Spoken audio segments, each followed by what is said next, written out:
Hello all, I am Urpita. Welcome to my channel. Today I am sharing my recent Bali trip plan with you all. Hope you will like it and it will help you for a better trip plan.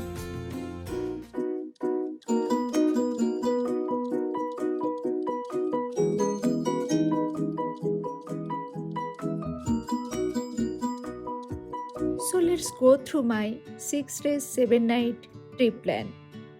Also, I will share an alternative itinerary at the end of the video along with some important tips as a bonus. Our journey started from KL International Airport.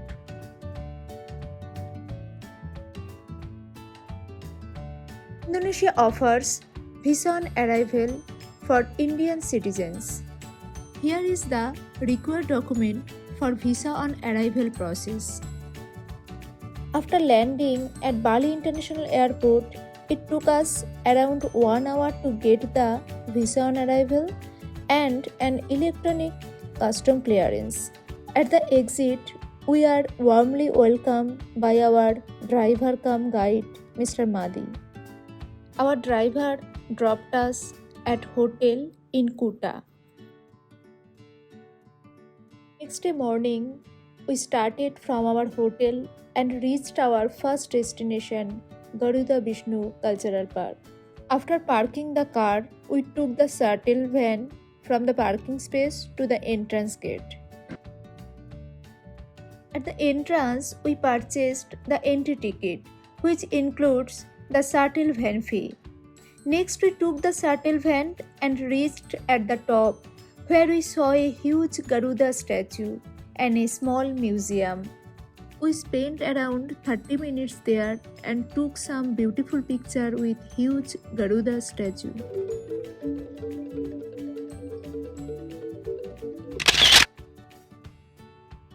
Again we took the shuttle van and came down towards the main campus. At the main campus, there are many places to see. We saw the traditional Balinese dance in an amphitheater and many other exhibits.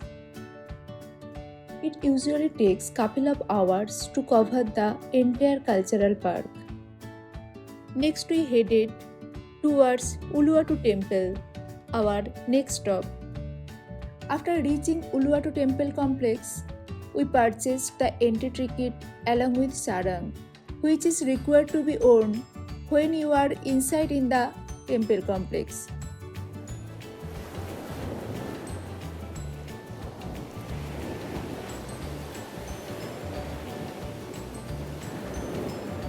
This place is famous for its impressive cliffs and sunset views.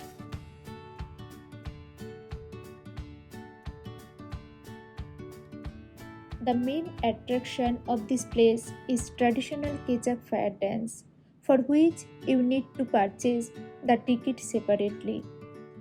In the amphitheater, take your seat for the dramatic Kechak fire dance. As the sunset and the sky dims, watch the story of the famous Hindu epic Ramayana unfold on the sunken stage in the center.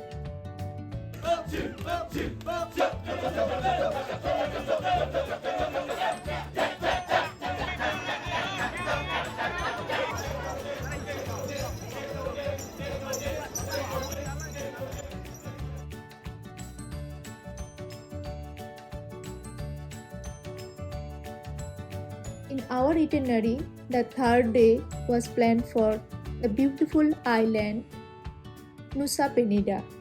Our driver dropped us at Sanur port, where we get into a ferry to reach Nusa Penida.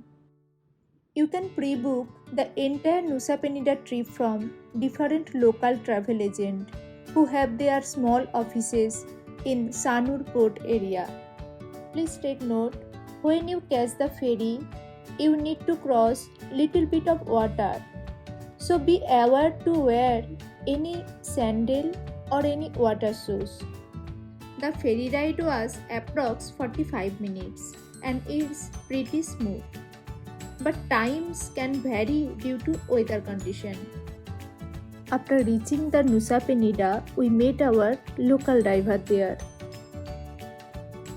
First we visited Rumah tree house at the Thousand Island viewpoint, which is located on the east side of Nusa Penida, and it takes approx 1 hour to reach there from the port. There will be little bit of trekking you need to do, so if you can carry a proper walking shoe, that will be helpful for your trekking. Also, you can keep an umbrella and sunscreen because of the bright sunlight.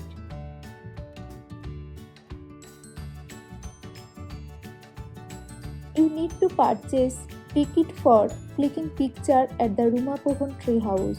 Once you purchase ticket, they will give you a queue number.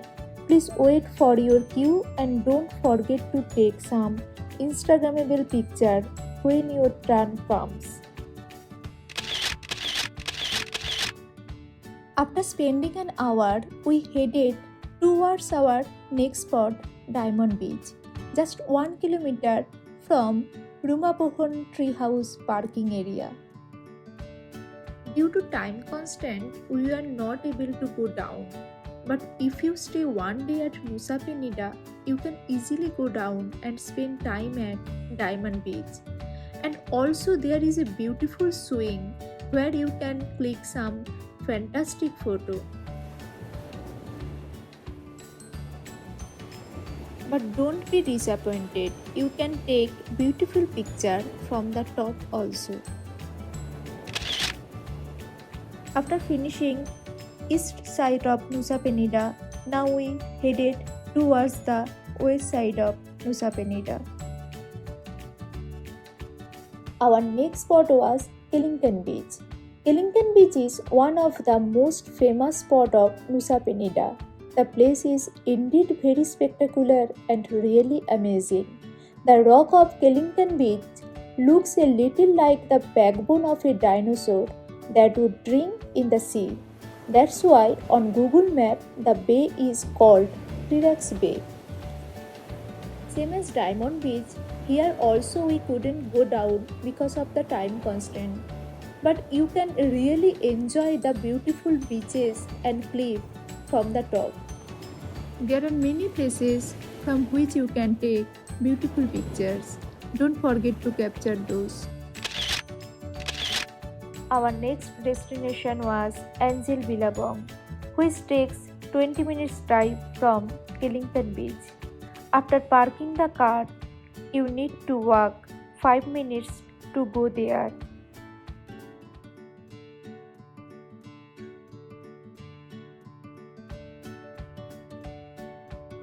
Once you reach there, you feel awesome.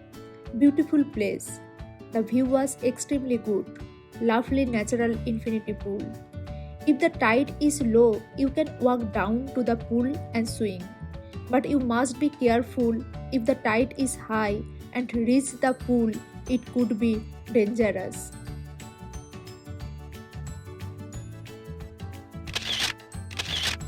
From Angel Billabong, you only have to walk 5 minutes to Broken Beach. One of my favorite stops when exploring Nusa Penida was the visit to Broken Beach. It is different than any of the other beaches on the island, as this one does not exactly offer you the chance to sit back and relax on the sand. Instead, you will have the opportunity to view the beach from the above as the water makes its way through the rock arch and onto the beach down below. After finishing Angel Billabong and Broken Beach, our driver dropped us at Nusa Penida jetty. Remember to change your shoe as you have to cross a little bit of water to enter the ferry. Within 45 minutes, we reached Sanur port and our driver dropped us at our hotel in Kuta. Our 4th day journey started with visiting Handara Gate. Handara Gate is very famous because of its dark Balinese architecture and the beautiful smoky mountainous hill view with lush greenery in the background. However, it is not an entrance to any temple or a holy place but a golf resort. You can click beautiful Instagrammable pictures but be prepared to wait a long time if you don't arrive early morning. We continued with our journey and our next stop was Ulun Danu temple, just 2 km from Handara gate. The Pura Ulun Danu Beritan temple is a famous old Hindu lake temple that sits on the waters of scenic Lake Beritan.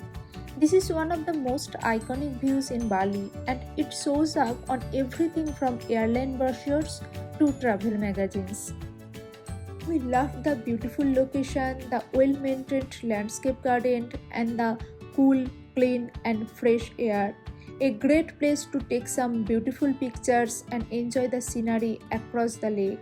If possible, definitely take a boat ride in the lake. There are several options for boat rides. You can choose from those and purchase the ticket and go for it. Don't miss clicking some beautiful pictures there.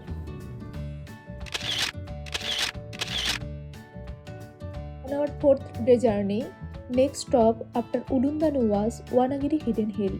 It takes 20 minutes to reach there by car from Ulun Danu temple. The view of this place is amazing, overlooking a huge lake with mountains in the background. The best time to visit is on a sunny day. We went there on a rainy day. The view is still good. Managed to take some spectacular Instagrammable pictures. After finishing Wanagiri Hidden Hills, our next stop was the Banyumala waterfalls. Just opposite side of Wanagiri, there was a big signboard directing the road towards Banyumala waterfall parking area. The approaching road is not in good condition. From the car park area, it approx 400 meter walking to reach the ticket counter.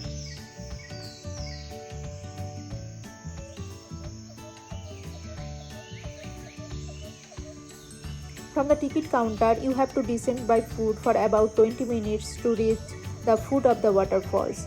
The path down to the waterfalls might be a bit tough because there are lots of steep steps, running streams, and little trickling waterfalls on the way.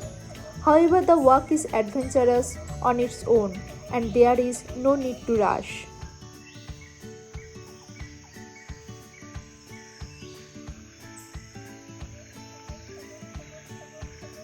This is an amazing waterfall in the middle of a rainforest, worth walking. Water is a bit cold, but you get used to it quickly. You really can hear there the sound of a rainforest. Listen and enjoy.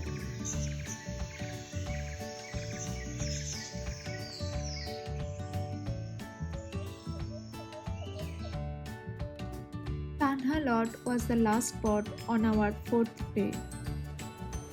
Never miss this place during your Bali trip. Amazing cliff views, temples and sceneries. Try to reach over there within 4 p.m. to see the sunset. Viewing the temple and capturing the sun setting beside it was a great experience.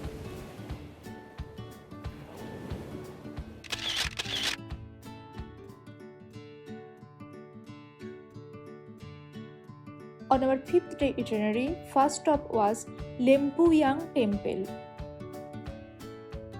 After parking the car, we purchased a shuttle van ticket to go up near the main entrance gate.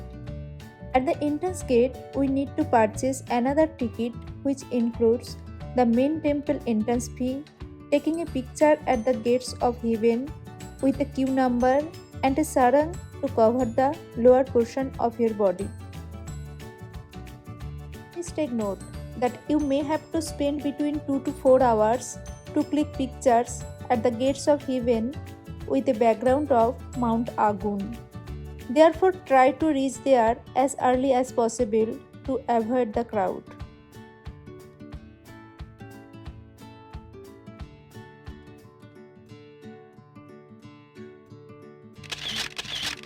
Our next stop was Tirtha Ganga.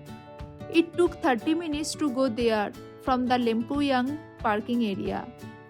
Tirtha Ganga is a gorgeous water temple. Be sure to buy lots of fish food. It's so much fun to feed the fish at various locations. The koi are huge and hungry. Don't forget to take some social media picture there.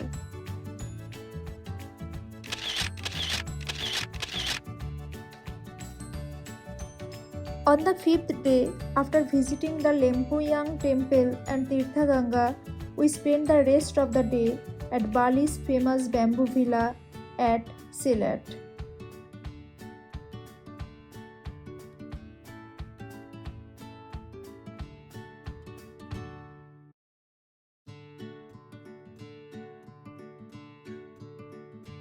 Sixth day of our itinerary was planned for Besakih temple, Tukad waterfalls and Alas Harum ecotourism park.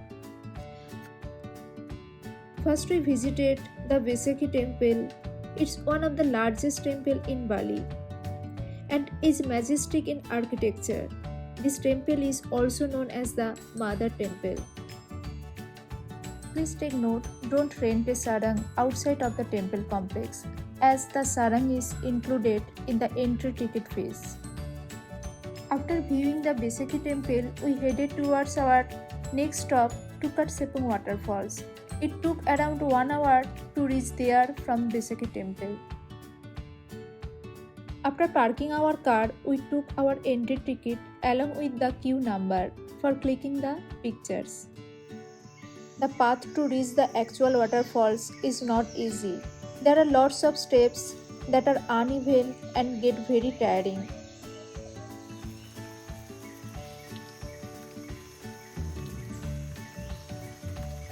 I would highly recommend wearing or bringing a pair of sandals and an extra dress as there is a possibility of getting wet due to constant water falling from the gorge.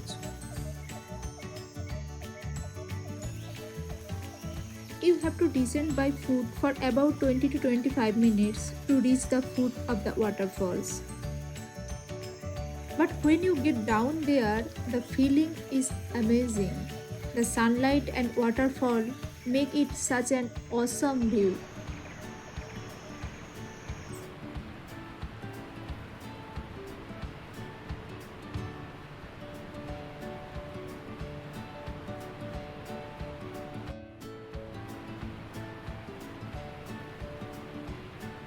Don't forget to preserve those beautiful moments. Due to heavy rain in the afternoon, we decided to skip Alas Harum Ecotourism Park and we reached our hotel at Ubud. On our last day in Bali, the trip was kept for Alas Harum, Mount Batur and Penglipuran village. As we had to cover a lot on the last day, so we started early in the morning and reached Alas Harum at 7:45 am. After purchasing the entry ticket, we entered the ecotourism park. Just after entering, we saw the process of making Bali special luwak coffee, and you can taste a cup of coffee and buy at the cafe located inside the tourism park. You get to enjoy the view of a beautiful rice terrace with multiple photo spots like the bird nest, monkey cave, the glass door, the suspension bridge, etc.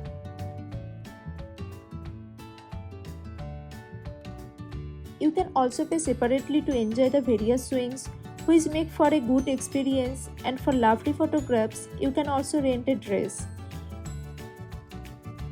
If you have time, you can also enjoy the infinity pool there with a floating breakfast.